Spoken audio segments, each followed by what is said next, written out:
Hi, I'm Melanie, your Christian intimacy coach, and we are here doing the 31-day Christian couples journal, intimacy, love, and relationships. Today we're on day 11. We're looking at the book 1 Corinthians 7, verse 5. And it says, "Do not deprive each other, except perhaps by mutual consent for a time, so that you may devote yourself to prayer. Then come together again so that Satan will not tempt you because of your lack of self-control." So I'm going to read that again, or at least the first part, and I want to kind of put in what is really being said here when Apostle Paul says this. Do not deprive each other sexually, except perhaps by mutual consent. In some of the other versions of the Bible, and they'll put those keywords in there. In the NIV Bible, they don't, but that's what it means. It means in your sexual bed, don't weaponize what you have to give to each other for something that you want or for punishment. That's exactly what that means. It's a mutual respect. He's talking about mutual respect and agreement in your intimacy and your sexual life.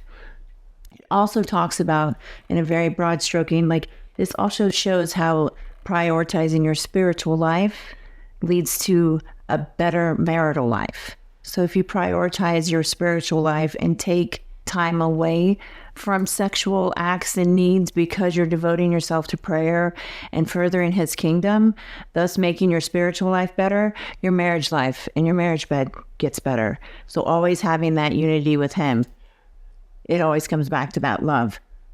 And so your prompts, I want you to write about a time when your everyday life overshadowed your intimate relationship. So we all have those days and those times when, you really just don't feel like it, but that's what your partner needs, or that's what he or she craves. And it's a take it for the team kind of day. That's what I like to call it. Everybody's going to have those days. Not every day that we're going to have in our marital bed is going to be those lights, cameras, actions, and fireworks. It's, everyday sexual encounters that we have to keep close to our hearts and covet and really cherish.